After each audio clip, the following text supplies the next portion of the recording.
The Paranormal Podcast is brought to you by Gaia, the streaming TV service dedicated to exploring the cutting edge of metaphysics, ancient wisdom, and the unexplained. 5,000 years of wisdom on demand. Get your first month for only 99 cents. Visit Gaia.com/Jim. That's Gaia.com/Jim to see what's happening on the largest consciousness media streaming platform in the world. Thanks, Gaia. And the Paranormal Podcast is brought to you by My Patriot Supply. Get their 4-week survival food supply for only $99. Ready for survival when you need it. Call 888-440-7839 or go online at preparewithjim.com. Thanks, My Patriot Supply.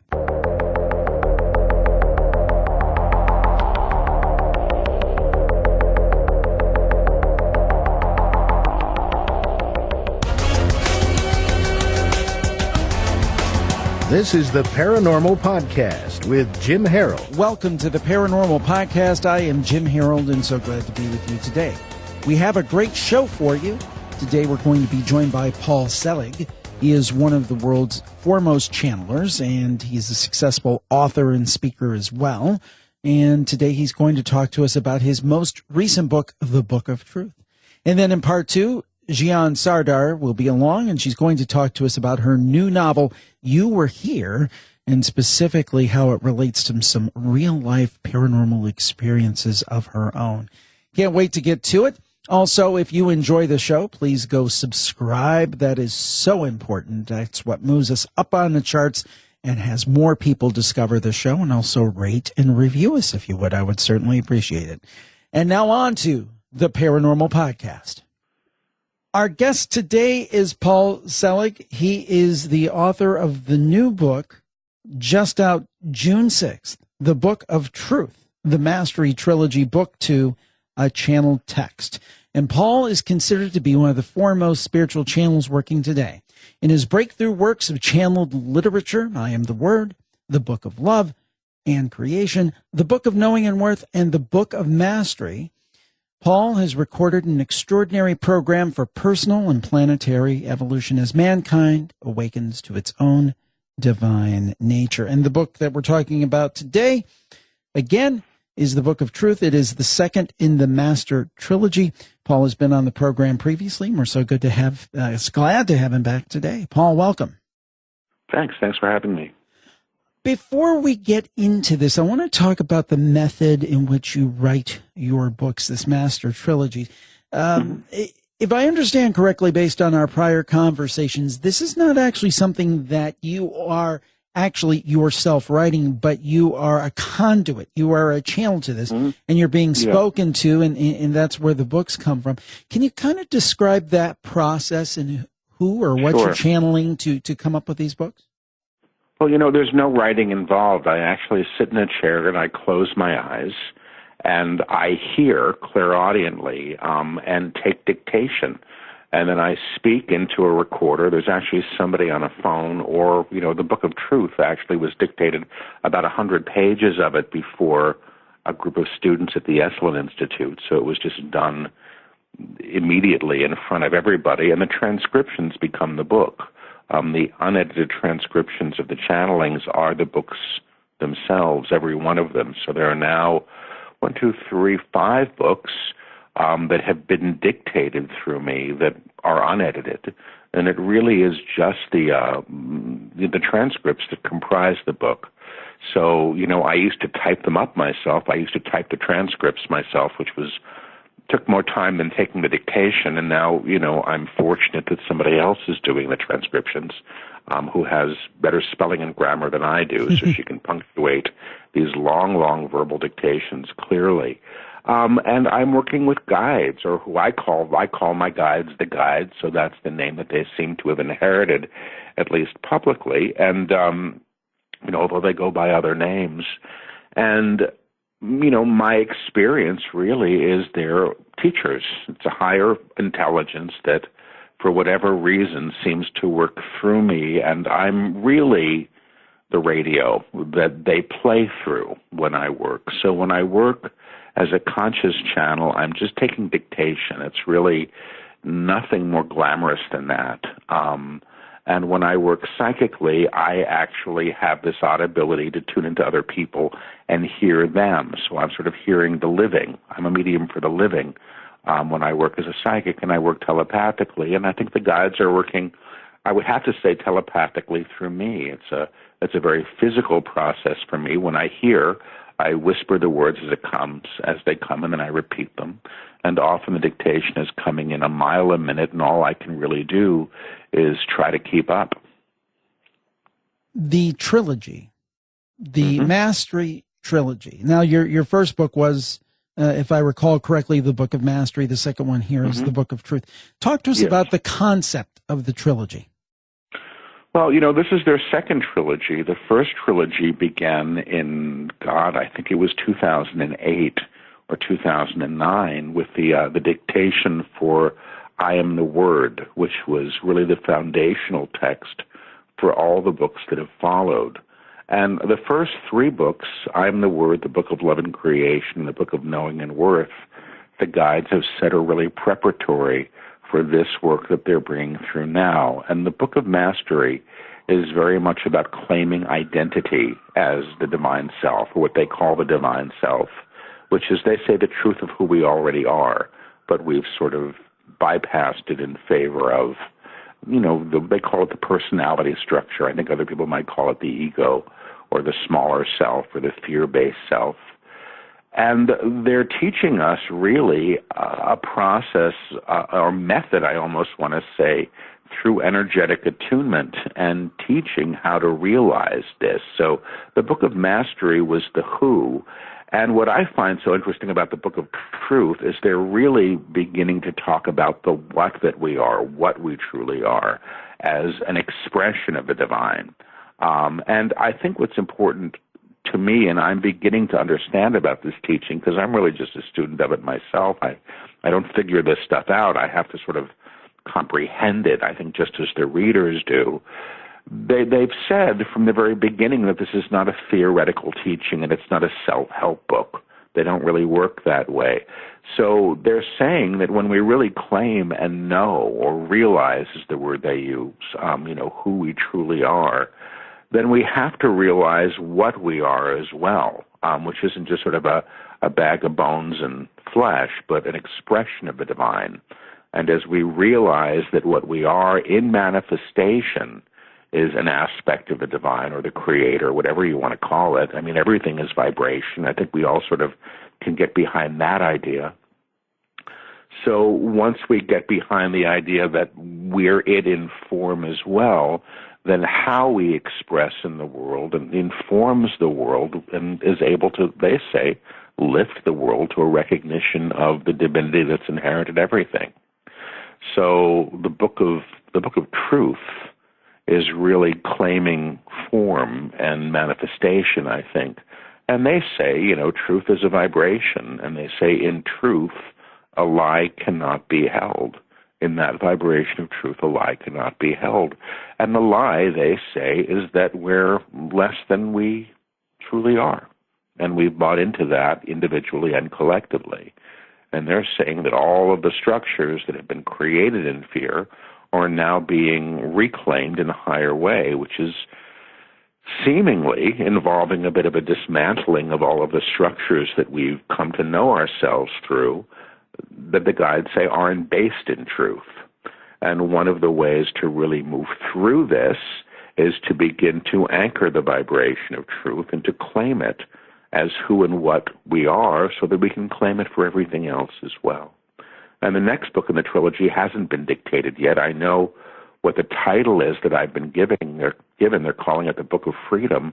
Mm-hmm. And my understanding, based on what they've begun talking about, is that's really about the expression of the divine self, the expression of what we are, in a much higher, I would almost want to say, global way. Now, it's interesting to me, this idea of kind of knowing yourself. I'll give you an example, and again, it's not through any great teaching or anything for me, and I know that I probably have a long, long way to go, but something I found, I'm in my late 40s now, and I used to hate myself. I mean, I don't think I realized it, but I hated myself. Like, I'm not this, I'm not that, I'm not the other thing. And part of it's through doing this work and doing something I enjoy and I feel like I'm uniquely suited to. But it just seems like as I get older, it's like, I'm okay. I'm not the best, I'm not the worst, but I feel comfortable with myself and I've accepted who I am. I'm not going to be a 6'3" football player. I am kind of what I am and always working to get better. But I mean, do you find that is true that people, as they get older, they kind of become more comfortable in their own skin? Is there something to that? And is that something that is encouraged by what you're hearing from the guides? I don't think they talk about it that way. I don't know that they talk about that as, I think that wisdom is something that's acquired through experience. And I do think that comes as we have more experience, hopefully. And, a mellowing of expectation, I think, happens.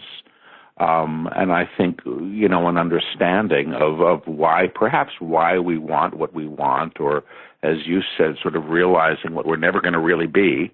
I'm never going to be 25 again, at least in this lifetime. It ain't going to happen, and, I don't have much hair on my head, and I don't know that that's coming back. And I can accept these things as sort of the reality that I express through and come to be very comfortable with those things. I'm actually somebody who has more, in a strange way, kind of liked getting older. I have no idea why. But I don't know that the guides are speaking to this, because that's very much about sort of, I think just the result of being, and they talk a lot about being, but what they're talking more about, I think, is a reframing of identity. And in some ways, what you're saying is similar. The guides say, we all have these ways that we identify through that are like the windows that we look out into the world with. I'm not good enough. That's what you see. I'm too old. That's what you see. Your world is always affirming what you say you are. And the small self, has inherited all this junk. I should be this, I should be that. And it's very much a process of releasing that, because you could say, I suppose, that the divine self or the true self is never too old, because the divine self is eternal, or is never too fat or too thin, because it's perfect. And as we realize the expression of the divine as what we are, we begin to, I suppose, and I'm just, doing my best to interpret their work, we begin to resonate or acclimate to that claim. And consequently, our vibrational field and then our lives have to begin to move into some kind of energetic accord with it. And that's not about denying the flesh and aging and all of those things. I think it is about realizing ourselves beyond those claims of limitation, because mostly, I have, for whatever reasons, I was a college teacher for 25 years, and I loved every minute of it, and I was very good at it. And for whatever reasons, I'm having this very strange second act in my life as a channel, which was kind of unexpected. I wasn't somebody who necessarily even really believed or put much stock in channeling. And so I think the adventure continues, but I have friends, because I'm 55 now, that are sitting there looking towards retirement and winding down, and and I'm just revving up. So who knows? I don't think that there are any rules here, and I think that the more we realize that, the more freedom we actually have. In the book, you talk about alchemy and transformation. What do the guides mean by that? Where does alchemy and transformation come into play? Oh, the little that I can sort of say about this, I think comfortably, and, again, I don't write the books, I just take the dictation. What they've said is that how we perceive anything, how we witness anything, how we claim anything that we see reinforces the claim. So to call someone ugly reinforces ugliness. It's what we're claiming. To call something terrible reinforces the terribleness of it. And they say when you begin to operate in a higher way, how you witness anything is transformed by that. And the lifting of what you see to truth, which is to its divine essence, actually transforms, according to them, the thing that you see or the material realm. So, I mean, we can understand, I think, practically, if you're having a bad day, everything looks awful, and that's how you see your world, and if you're having a good day, you notice different things. I think what they're saying is far more potent than that, because I think what they're saying is that the divine or God or whatever you want to see sees God and the divine in everything. And as we begin to lift our consciousness, how we witness the world lifts our world. And I think that they're talking about this really in terms of physical manifestation, not just theory or let's make things pretty or let's assume things are nicer than they seem. I think that they're talking about this really in terms of the transformation of matter. Now, what they've said is, we're all made up of the same stuff. We're all frequency. We're all in vibration, and we're operating, they say, at different octaves. I mean, that's the word they use, octaves. And as we lift our octave, we lift the resonance of our field, we're actually able to lift what we see. And I mean, as a classroom teacher, I knew for some reason that the way to teach somebody was to affirm their ability to learn or their brilliance. Not, even if their parents told them they were stupid, you can't teach a kid, a college student to stupidity. It doesn't help. You can realize them as what they are beyond that. And I used to see it change everybody. It's a wonderful way to work. And I think any teacher knows that that's true. You see the potential in someone and you support them in realizing that. And I think the guides that I work with are seeing the divine in everything and supporting us in realizing that, which they say claims, a new world, I think is what they would call it, into being. And I think a new world is a world that's already here, but one that we're not looking at because we're so focused on the lower. The lifting of our sight, which is a metaphor for the lifting of our consciousness and what we see, actually does change what we see. I think, matter is impacted by consciousness. I think it's really simple. I mean, is it almost very much like what you hear from things, maybe in a more kind of pop culture way, but the law of attraction or manifestation, this idea, if you tend to have more positive thoughts, that more positive things are going to happen, that's what you're going to attract. Do you think more negatively, that's what you're going to attract? Are there some parallels there? Yeah, there are parallels there. I don't deny the law of attraction. I think it's active, but I think the misinterpretation around that, and I'm not a student of that work. I've never read it actually, but I have my own understanding of it. Is that people tend to think of these things in terms of getting stuff. Right. I want a bigger house. I want this kind of person in my life, and so the universe becomes a bit of a brochure or a menu to choose from. And I suppose at a certain level it is.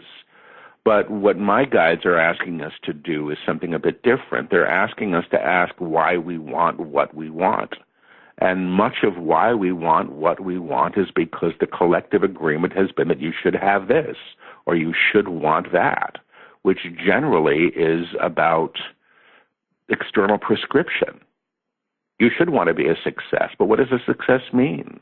The person who's living the life that they want to be living may be having a much higher success than the one who's striving all the time to make more money. I mean, it's not that there's anything wrong with making more money. That's something else that we get to experience here, I suppose, if we want to.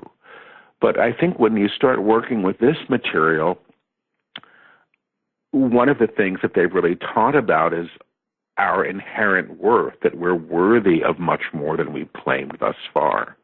We're worthy of these things because we have the right to them, because everybody does. Because, we were born. The guides say you were born, you have a right to be. It's really that simple. You don't have to earn the right to be. You were born, you have the right to be. But they also say that as we align to the true self or the divine self, whatever you want to call it, is what begins to claim for us. It begins to call to us what it requires to realize itself through. So while there's individual choice, and I get to choose where I live and all these things and what I do with my time, as I move into an alignment, if I understand this correctly, how I am expressed calls to me the experiences that I need to learn through and to live through. So in a certain way, it sort of goes to this idea of let go, let God, as opposed to trying to pick and choose everything and control it all. Because the divine self, they would say, knows what it needs. The small self thinks it knows. And thinking and knowing are two different things. The small self thinks, the true self knows. So beginning to acclimate and operate from knowing is one of their big teachings as well. Our guest today is Paul Selig. The book is The Book of Truth. It is book 2 in the Mastery trilogy. It is a channeled text, and we'll be back right after this on the Paranormal Podcast. The Paranormal Podcast is brought to you by Gaia, the streaming TV service dedicated to exploring the cutting edge of metaphysics, ancient wisdom, and the unexplained. And keep listening, because I'm going to tell you how you can get your first month for only 99 cents. Now, we know that streaming is becoming more and more of the way that we consume video content. And there's great services out there for movies, entertainment, TV series, those kind of things. But up until now, there wasn't a place to turn for the kind of content we love, the subjects of the mysterious, the unknown. But there is now, and you need to check it out. And it is called Gaia. Now, you can watch Gaia on all of your devices, Apple TV, your iPhone, your iPad, your Chromecast, your Android device, your Fire TV, your computer. Basically, if you're hearing the sound of my voice right now, you can watch Gaia. Now, Gaia explores the topics we love, and it's always providing viewers with tremendous new content. Now, this week, if you were a member of Gaia, here are the kind of things you'd be able to watch. You could see Buzzsaw. The idea here is ancient grimoires and political influence. Peter Levenda, who's also a great guest on anything he is, he reveals the political powers which have long ruled our planet's populations and how they've received guidance through contact with beings beyond our sense of reality. Or perhaps on Beyond Belief with George Norrie, you'd be interested in whistleblowers, revelations of the SSP. Corey Good and David Wilcock discuss testimonies from several whistleblowers who have come forward to expose aspects of the secret space program, which will bring about a new space age for humanity. Or perhaps you might want to take a look at Open Minds with Mitch Horowitz, who is really a very knowledgeable guy on this stuff, and he guides us on a trip through America's occult and secret spiritual history from the first colonies to the beginning of the 19th century. Fascinating guy. And that's a word that keeps popping up when you're talking about Gaia. Just fascinating. And you can explore it for hours and hours. So much great content. And now there's a page where you can get a flavor for it. They've set up a page for me and you, and it's at Gaia.com/Jim. That's GAIA.com/Jim. Now, I've handpicked some shows over there on UFOs and haunted places and Bigfoot, just to name a few topics that I thought you might like. Really, there's nothing like it. It's like a video buffet for the topics we love. So go to Gaia.com/Jim. That's Gaia.com/Jim. There's a little red button to sign up, and if you click on that, you'll have the opportunity to sign up for your first month for only 99 cents. And there's some other great offers there, too. You are going to love Gaia. Check it out at Gaia.com/Jim. That's GAIA.com/Jim to see what's happening on the largest consciousness media streaming platform in the world. Thanks, Gaia. We're back on the Paranormal Podcast. Our guest is Paul Selig. He is the author of The Book of Truth, just out June 6th. It is book 2 in the Mastery trilogy, and it is a channeled text. Now, Paul, in the book, you talk about the responsibility to becoming. Now, where does responsibility come into this? Because it seems to be, I don't want to say it's self-centered in any way, but it seems to be trying to get in touch with yourself and trying to figure out yourself and being more true to yourself. Where does responsibility come to play? Is it responsibility to yourself, responsibility to others, responsibility to the universe, or all of the above? Mm-hmm. Without the context of how they said it, I don't know quite how to answer it, but I'll do my best. Because when they teach, they're teaching in different ways. They teach to the singular, to the individual, but they also teach to the whole. And they speak of, humanity becoming responsible to its choices. So they say everything that we see, we are agreeing to. If I see a chair in the corner of the room, I agree that there's a chair in the corner of the room. If I see a war on television, I am agreeing to the war. It doesn't mean I like the war. It doesn't mean I made the war. But it does mean that I am in resonance with it, that my field or my agreement is an agreement with the chair or the war or the relationship that's either working or not working or whatever you want to say it.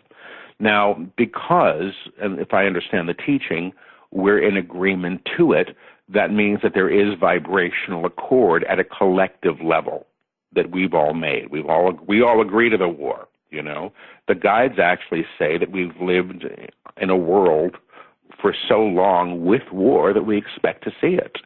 And because we expect to see it, we're always claiming it back into manifestation because we can't imagine a world without it. Now, we have responsibility here to begin to conceive of something outside of the known. So if I think my life is always going to stink, I'm affirming that, and I'm calling that stinky life into manifestation every day and every moment of every day. But I have to take responsibility for what I'm choosing. The guides actually say that there's nothing in our world that we're not agreeing to, and much of what we say we don't want, we're actually claiming. So the example they sometimes give is the woman who says, I always date jerks. Every time she dates another jerk, she gets to be right and pat herself on the back. So in a way, she's getting what she wants. But until she takes responsibility for that, it can't be changed. Then she's just sort of a victim to circumstance, and she's not a participant. So the idea that we are choosing at a certain level and that choice implies responsibility, I think is part of this. And then the question of who is choosing, is it the small self or the personality, the ego choosing, or is it the true self? And again, we go back to this idea that the personality is operating basically out of the context of history. I was taught, in my home, we were taught to believe X, Y, and Z, and I've created a worldview that reflects X, Y, and Z, and who I think I am is who I was told I probably was by my families, my teachers, my, church, whatever that might be. And that this is sort of a construct that we're reenacting. And when we move beyond the agreement of the construct, we get to claim something a little more beautiful, which is perhaps the truth of who we are in a higher way, the God within, the indwelling light. You can call it anything you want. I'm not a very good New Ager. I go along with this teaching as I try to understand it myself, but I find it to be true. So the guides have said a lot of times they don't write self-help books, and they say self-help books are for the small self. They're teaching, I think, much more about transformation than fixing things. It's much more about a new realization or a new way of knowing than it is, just trying to put a smiley face on something, because that doesn't last. Now, somebody might be listening to this and say, thinking that they were going to get a podcast on ghosts, and we did something a little different this week. They might say, this sounds good. It sounds interesting. I know that I need something, but this sounds a little out there for me. I mean, how can they start to access this and introduce it in a way that's not intimidating or scares them off? Well, the funny thing about the books, and this is what the guides said would happen and has happened. And the guides said in the very first book, these books are energetic attunements that work directly with the reader. So the reader will have their own experience of the teachings in their own energetic field, which in most cases means a palpable experience. And if you go to a lot of the reviews, say on Amazon, people are saying, I'm reading the book and my body is vibrating. I'm reading the book and I'm seeing auras. There's something to be said for people having their own experience of this stuff. I mean, first of all, I'm not a spiritual teacher, and I'm not a guru, and it's like the last thing I really want to do with my life. I'm not interested at all, and I don't want people deferring their authority to me. I'm some guy that's doing his best to live his life, and work through his stuff, just like other people are. But I think that when you begin to have your own experience of this work and the phenomena that accompanies it for many people, you get to begin to have your own experience of the divine or something higher, something more. And I think that that's important and palpable. It's very funny because when I was new to this kind of stuff, I opened up because I took a course in energy healing, and I began to feel energy. And then I began to hear information that would confirm or clarify the energy. And it was actually so provable that I had to begin to trust it. And that was how I came into this, really from a background of atheism and cynicism about a lot of this stuff. So I completely get the resistance. But this stuff isn't necessarily as fun and sexy as a good haunted house. And I like all that stuff. I think it's really interesting. And this is really just sort of, I think, stuff that's operating at a higher level. If you can, maybe your listeners can understand this. The guides say that we're all radios. We're all playing a broadcast. And the broadcast that we're playing is our own consciousness. And if you don't like what you're playing, you get to change the channel. You get to choose something different and begin to perhaps have that kind of experience of yourself. I can only talk to my own experience of this work or what people have written to me or spoken to me about over the number of years that I've been doing this, which has been a lot of transformation. Do I think it's an easy path? No. Do I think it's a comfortable path? No. Because it really does mean we have to sort of choose differently, I think, in our lives, and also comprehend the possibility that the world isn't quite what we thought it was. But is it too far out there? You know what I mean? Why is this any more far out than, believing that, your dead Aunt Martha is showing up and at the kitchen table and delivering messages? Or why is it more far out than any of the other stuff? It's just another way of seeing the world and being in it. Now, if people want to find the books, where can they find them? I mean, this is a major release from a major publisher. They can probably, as of June 6th, we're recording this a little bit before, but by the time you hear this, it'll certainly be out. They can really probably find it almost anywhere fine books are sold. Is that correct? That's correct. I mean, it's, Barnes & Noble, Amazon, all of them, the major booksellers should have it, and it's easily ordered online. And my website, which is just, my name, paulselig.com, has links to the booksellers as well. Well, I must say, the thing is that I love that analogy of you can change your station. I mean, I feel like I'm a person who changed that station in his early 40s, and it took me a long time to do it. But I feel so good that is something that's available to all of us. And I think people do get in that rut that they think, oh, this is just the way it is, and I can never change. Now, of course, people have circumstances, illnesses, and things like that. But I think we can change a lot more than we give ourselves credit for. I agree with you. I struggle with it too. I get in my ruts, and of course, I like to affirm the known because it's what I have known. The guides say, we're spending a whole lot of time dining out on yesterday's leftovers.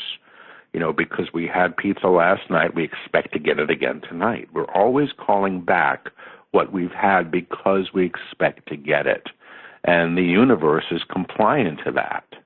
And this isn't about, I want to manifest a better refrigerator or a better relationship. It really is more about, if I say that I am this, I am agreeing to this. And by nature of that agreement, the world is confirming it for me. And I get to choose differently. But you see, the small self doesn't really get to fix this too well, I don't think. But the divine self can. I mean, if you look at any 12-step program and the idea of sort of surrender to something greater, there's the assumption that there is some greater power that can support us in change and take away the desire for the drink or the drug or the gambling or whatever it is. And, while the guides do speak to surrender quite a bit in their teaching, they're saying that, we can access this within as well, God within. I mean, it's the divine self or the true self. So in some ways, we're aligning to an aspect of us that perhaps knows more and can help and can recreate and restore and claim a different kind of life, and not just for ourselves, but for everyone. The book is The Book of Truth. Our guest has been Paul Selig. Paul, thank you for joining us today. Thank you for having me. I always enjoy our visits with Paul, and I hope that you do as well. I'm sure you do. And now we will talk to Gian Sardar right after this. This program is brought to you by My Patriot Supply, and I'm so glad it is, because although we talk about a lot of frightening and scary things on these shows, we're now going to talk about something that is even scarier. We live in a highly unpredictable world. Even experts have a hard time assessing many of the dangers we face from things like natural disasters and severe weather, as hurricane season is here. Rogue nations like North Korea and their EMP weapons capabilities and threats. Cyber terrorists potentially shutting down the banking system, or the spread of a deadly disease like Ebola. And when the unpredictable happens, it pays to have a plan in place to survive. It's not being paranoid, it's being prepared. That's why I believe emergency preparedness is so important. You need to ensure that you can feed yourself and your family. And that's where My Patriot Supply delivers. I trust and use them for my family, and you can too. Take advantage of my podcast survival special today. Get their 4-week survival food supply for only $99.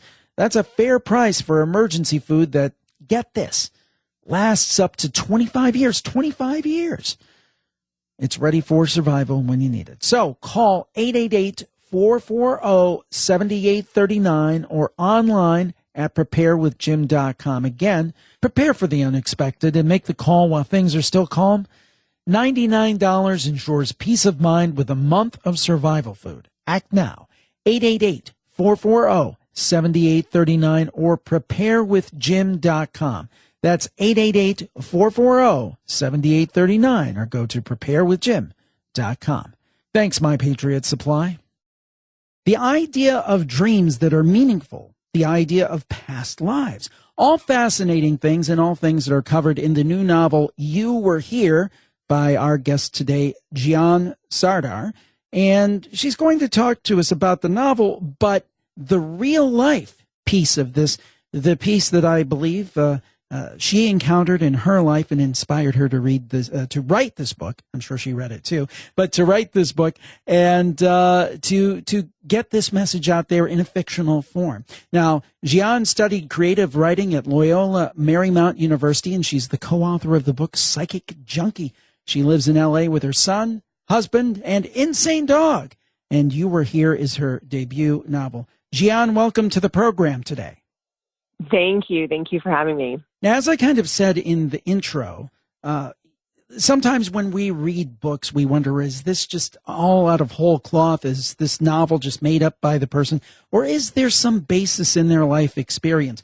And for you, as I understand it, there was a basis in your life for this novel, kind of a jumping off point and some themes that are in the novel that actually happened to you.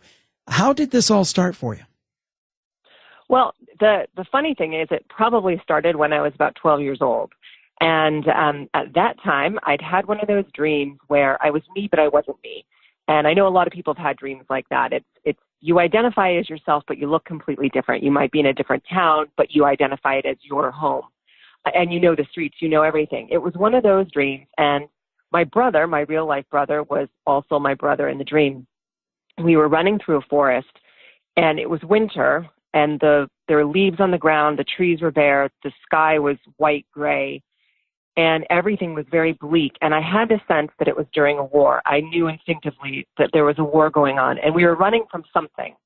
And as we came through the forest, we stopped at barbed wire, and we couldn't go any further, but we turned around, and there was a soldier standing there.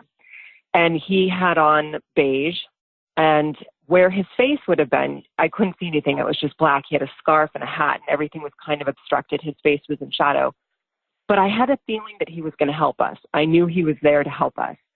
And when I woke up from the dream, I opened my eyes, and he was in the room, which is very strange, but I've had weird things happen to me. So I just kind of blinked my eyes over and over again, and he was still there. Well, that continued, and then finally he was gone.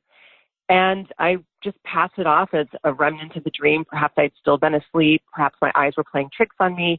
And I didn't think much more of it until probably about a year later, when my mom decided to take me and my friends for my 13th birthday to a psychic. And she did that, and which was a very bold choice as a parent. I can't believe she got away with that. Nobody else said anything. It was great. All the kids had a fabulous time. And so it was amazing. This woman was really interesting. She was very old, and she had these very wrinkly hands. But when she took your hand, her hands were soft like silk. And she held my hand. And at one point during the conversation, she looked at me and said, "You and your brother have been brothers and sister in a past life. I see you running through a forest during a war, and you come across a soldier." And of course, at that point, I stopped her and said, "I had that dream. I just had that dream. When I opened my eyes, he was in my room." And she looked at me, not surprised, and said, "I know, he's coming back into your life."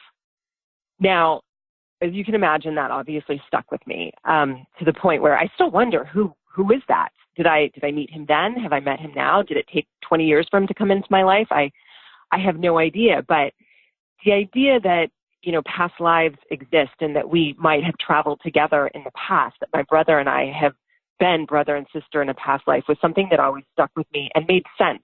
One other thing she said was that that my mom and I had been mother and daughter in a past life as well, and that was the reason why I had a hard time, that I was her mother. And that was the reason I had a hard time taking orders from her, which also made a lot of sense. So anyhow, so then I got to my 20s, and I was still very fascinated by this. And I remember reading that there was a way you could ask who you used to be. Every night before you went to sleep, just say, "I would like to know who I used to be," and that eventually you might be given a name. And I did this for a long time, and nothing happened. And one night I had a dream that it was a bizarre dream because everything was black. There was nothing. I couldn't see anything, but I heard a name over and over again. And the name was Tess McElnerney.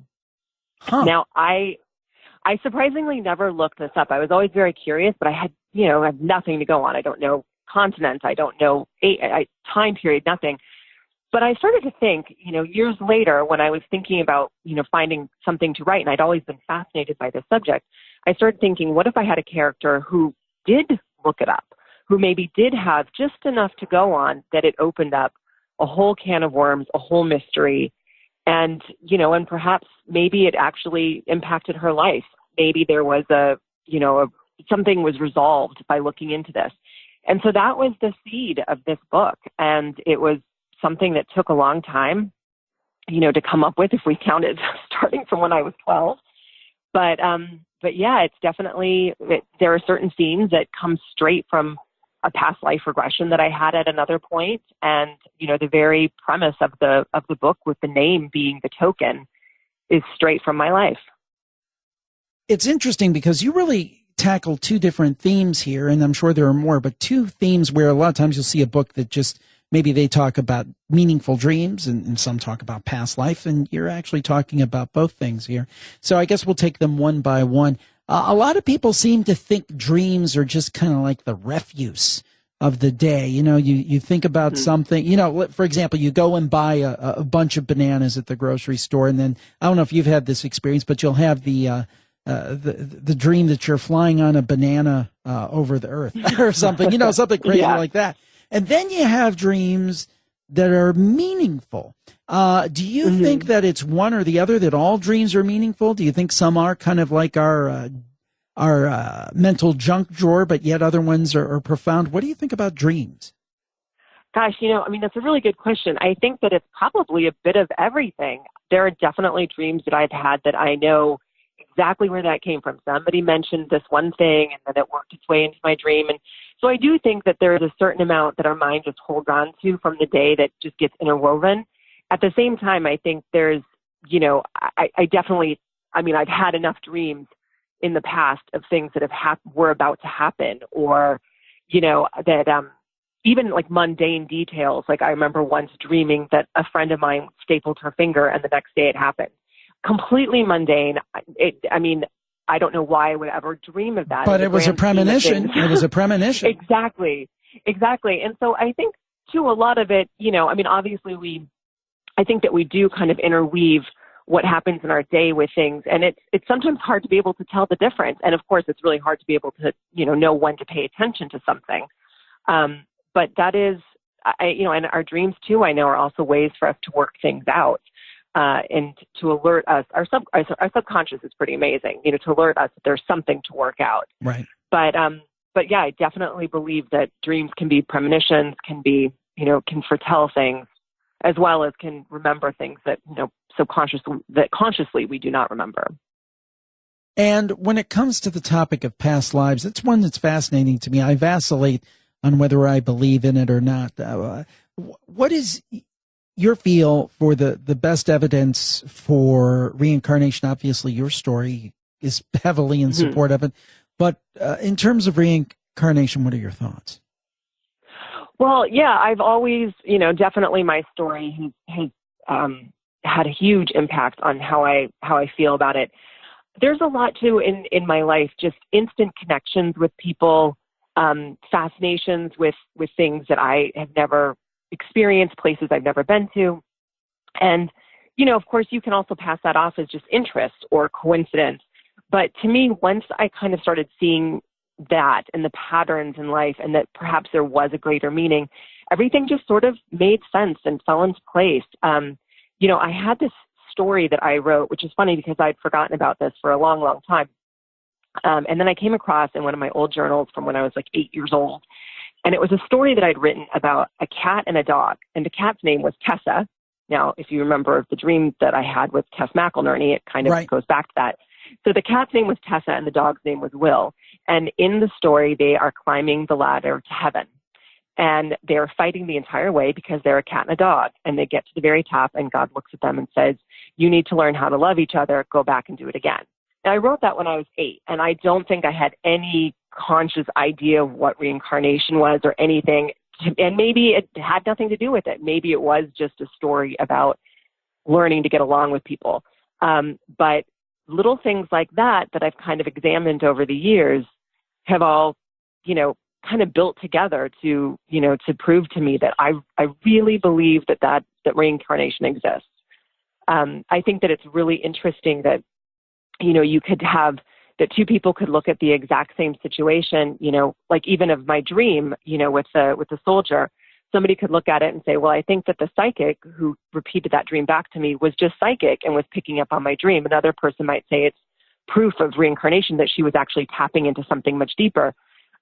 It's really, the interpretations are really interesting to me. And I think that's part of the fun, that we all look at things so differently. But for me, I definitely have always, it just felt right, I think is what I should say. It clicked.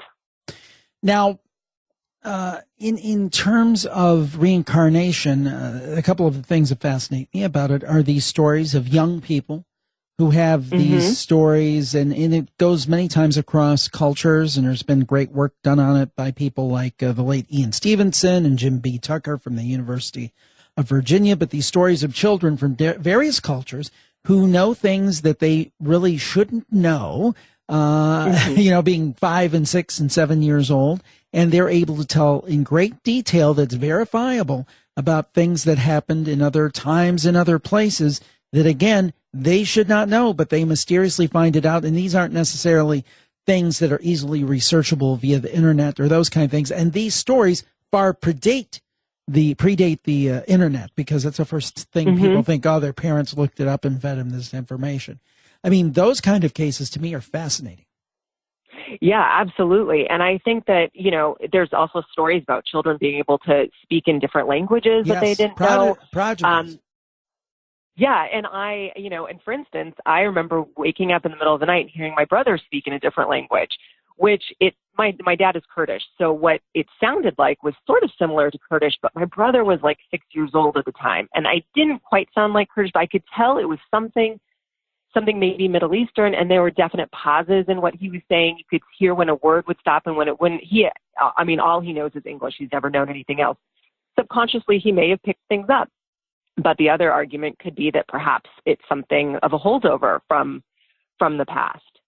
I think that children, it's the memory. Children have a memory that I think a lot of children have a memory of the past or of certain things, or also have, a certain amount of insight into the psychic world that as you get older, you start to self-edit, you start to self-doubt, you have all the rational reasons why not to believe something or why not to say something. But kids are really great in that they don't know what not to say. So they just say the truth. They say what comes into their mind. And that's, I think, a lot of, that's the reason why a lot of people who do have psychic ability say that it was strongest when they were a child. I think it's maybe because you were closest to having just been born, or maybe it's just that you hadn't had a lifetime of training yourself how to undo it, if that makes sense. It does. And this whole conversation makes a lot of sense. It's very interesting. Our guest today is Jian Sardar. She is the author of You Were Here. And we're going to talk to her about the plot of that book, and we'll get more into the novel piece of it right after this on the Paranormal Podcast. Hey, everybody, a quick favor to ask. The big reason you're able to listen to these free shows are the fine sponsors who underwrite us and help us provide this content to you for free. So I do ask you to do me one favor. If you enjoy the shows and want to keep them coming, please help our sponsors to know a little bit more about us so they can make sure they match the right products and services to you. And that's to your interest. I want you to hear sponsors who actually make sense for you. All you have to do is go over to survey.libsyn.com/paranormal podcast. That's survey.libsyn.com/paranormal podcast and fill out the quick 7-question survey they have for you over there. It will help us out a lot and make sure that we're presenting things to you that you're actually interested in. And there'll also be a link in the show notes at jimharold.com. Thanks so much. It really helps, and I appreciate it. We're back on the Paranormal Podcast. Our guest is Jian Sardar. The book is You Were Here. It's a novel. It's her debut novel, and she comes by these supernatural topics honestly. She's had experiences in her life which have informed the novel. So, Jian, can you tell us a little bit about the plot of the book? If we pick up a copy of You Were Here, who are we going to meet in its pages? Yes, so the main character is Abby Walters, and she is a woman who has always been plagued by a recurring nightmare of being buried alive. And this nightmare, as you can imagine, did not make growing up comfortable. So when she finally moved from Minnesota to California, the nightmare stopped, and she didn't go back to Minnesota. She hasn't gone back in 14 years. Finally, the dream has returned, and this time when it returns, it comes with a name. And the name is Claire Ballantyne. And she thinks about this name, and she starts to wonder what it could have to do with her dream. In talking to her mother, she finds out that Claire actually was a woman from her own family, from Abby's own family's past. And in looking into it, she realizes she has to go back to Minnesota to confront this, to figure out what it has to do with her own life, how it impacted her grandmother. Why on earth would she still be dreaming about this? Is this something that was just formed in her subconscious that she overheard from a long time ago? Does it have something? Is it bigger than that?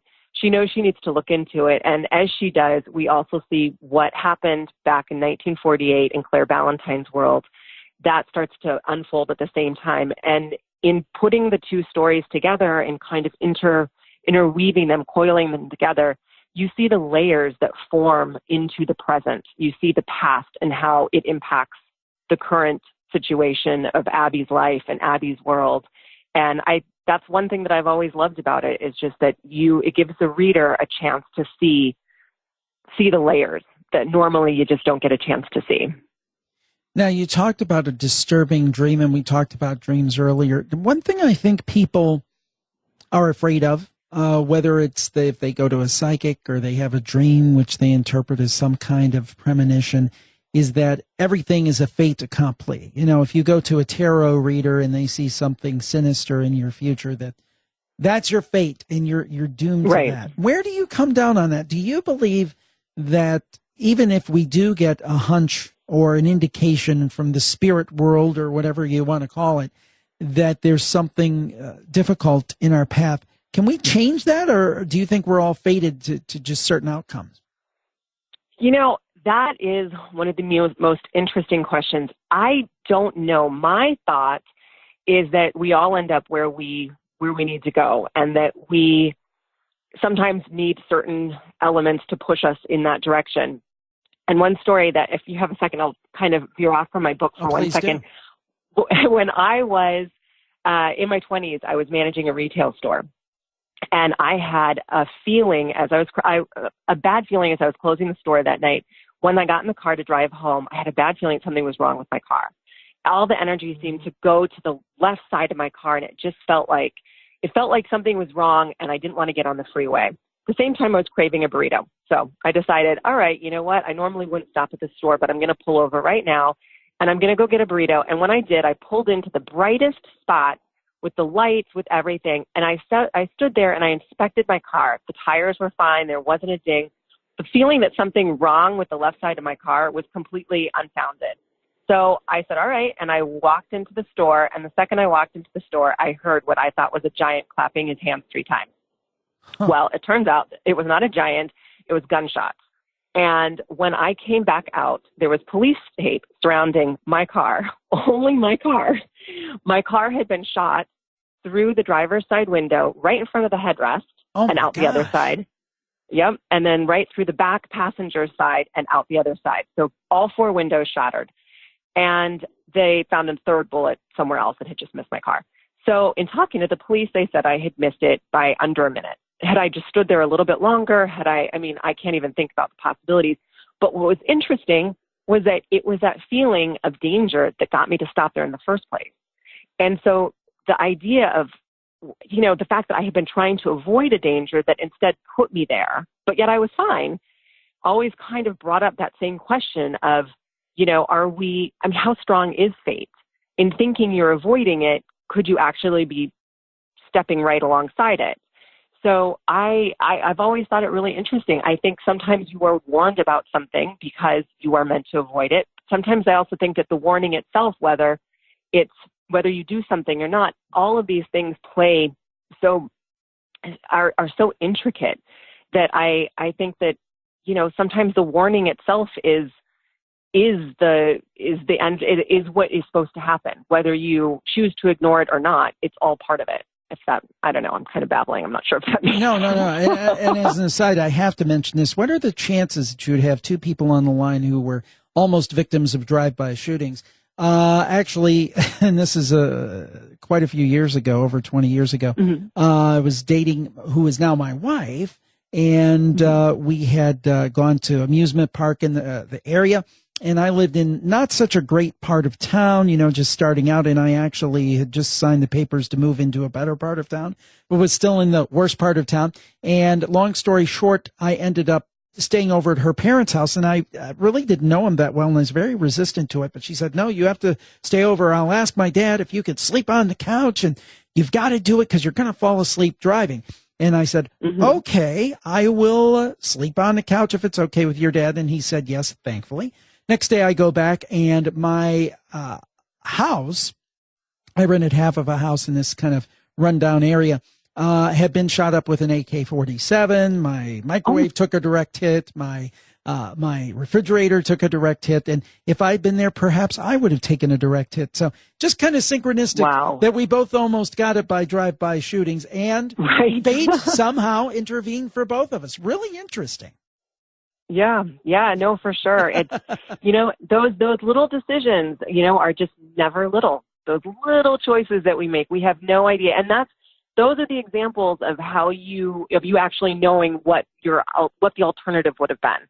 Every single day, there's so many little things. We never know. We never have glimpses of what the alternative would have been. So we're very lucky. and it could be something less sinister, something as simple as, when I met my wife, I remember the class that I took where I was when I decided to take that class, and I only took it because I thought, oh, that'll be interesting and it'll be relatively easy.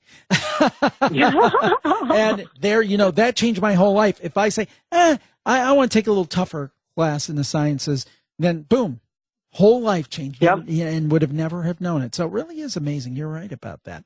Now, I've got to ask about the transition of writing a novel, from writing nonfiction to fiction, and how do you balance getting across some of these metaphysical ideas and some of the things that we've talked about and still make it an entertaining, a thrilling story? I've been reading some of the reviews, and they've come in great, and people say things like, make Edgar Allan Poe proud, so that's pretty high praise. So how do you strike that balance of getting across some really interesting, good information about things that you believe exist in the real world and still making it a great novel?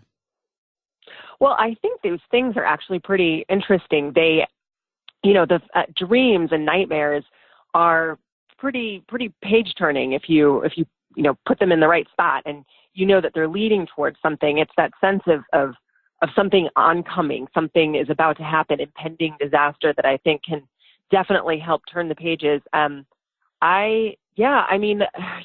far as I think I just stated it as it was for my character. It was her world, and I think if you have a strong world that is very sure of itself, the reader will just be a part of it from the beginning. And I know that people interpret it very differently too. I've had certain readers not see the past life thing and instead have thought it was a psychic thing. And everybody sees it differently. So I think that's part of what's interesting. My character might see things that we don't see, so we might see things that my character doesn't see. It's all very, fiction is a very fun animal to work with. There's no limit to it. Obviously, coming from having written a memoir, I had to be based on truth. But with this, I really the story started to uncover itself as I went along, and I trusted in where it was taking me, and it took me there, and it was great. And that was when you said the story took you there. I like to ask this of fiction authors who write novels. Some people say, hey, I had this whole thing outlined. I knew where it was going from the beginning. Other people say that the characters in the story almost take a life on their own, and you end up a little bit different place than maybe you thought that you'd start. That you were almost compelled by the characters and by the story, and maybe by something a little bit supernatural to go in a different direction. Where you thought you were going to take a left, you took a right. What is the situation for you? How did you find that? That's true. I usually have a general sense of where I want to go, and I invent the characters as I go along. They kind of invent themselves, I should say. So sometimes I end up going a different route to get there. A lot of other things will happen. In this case, there's a lot that I did not figure out until it happened, and certain things surprised even me. I remember writing something and just being like, oh, I cannot believe that just happened, as if I had nothing to do with it. So I have learned to really trust in my process. And even though it can be very daunting, there are times when I sat down and didn't know how I was going to get there. If I'd, for instance, gotten a note from my editor that something needed to be worked on, it was a little bit nerve-wracking at first. But once I learned, just go with it. If you have to get up and walk away, the ideas will come. Whether you want them to or not, they will be there. So just, try and relax and take a deep breath. And everything worked out. I definitely feel a lot of it was very character driven, the choices that were made. Ultimately, I still ended up where I knew I wanted to go, but the meat of the story was completely different than what I thought it was going to be. It definitely took on its own shape as it was being written. And this may seem like a strange question, but did you feel that you got any kind of spiritual or supernatural insight? Did it make you think about things maybe in a different way that you hadn't before? Did it help you on that side? Not only as, hey, I put out a novel that's fantastic, hopefully a lot of people will buy it, and this is great, but spiritually, do you think it helped you in your own kind of sorting out process? I do. I think definitely it made me think about certain things that I hadn't thought about in a while, including having characters who didn't believe. I started off with one character who was very much doubting what my other character was going through. So, providing both points of view was really interesting. But for me personally, what I thought was so interesting was the fact that I did end up I did end up going where I needed to go. And in a certain sense, I almost felt like I was writing something that was already almost there in my mind and just trying to find a way to get to it. And one thing that was interesting is that there's a scene, and I'm not going to say exactly what it is because it's towards the end, but there's a scene that I basically lifted out of a past life regression that I had years ago. And part of me has often even entertained the idea that, perhaps that scene, maybe it wasn't a past life that I was remembering. Maybe it was just something from my mind. Maybe I knew I was going to write this book. Maybe the story has always kind of been there for me. It's all really interesting to think about. It definitely gave me a lot of subjects to mull over in my mind. Well, it's been a great discussion. I hope that people will pick up the book You Were Here. Now, Gian, where can people get it? I assume everywhere fine books are sold. Yep, pretty much. Online, in bookstores. It should be everywhere, hopefully. Well, we appreciate it, and it was fascinating to talk about these themes and then taking them and putting them in a novel. A very cool thing. Gian Sardar, thank you for joining us today. Thank you so much for having me. Well, I hope that you enjoyed that show as much as I did and that you'll share it with your friends. I would certainly appreciate it. Also, please subscribe, rate, and review. It is much appreciated. We'll talk to you next time on the Paranormal Podcast. Have a great week, everybody. Bye-bye.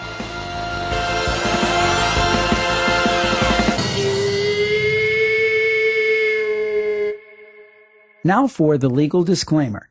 We do not accept money from publishers or content producers in exchange for interviews. However, as with most media outlets, in the majority of cases, we do receive complimentary copies of books and DVDs that we feature on our podcasts. Your purchases of books, DVDs, and other items via our Amazon.com links benefit Jim Harold and JimHarold.com and help us continue our programming. The sponsor messages you hear on the programs are paid endorsements, although we really do like them. For the full disclaimer, go to JimHarold.com, and thanks for listening.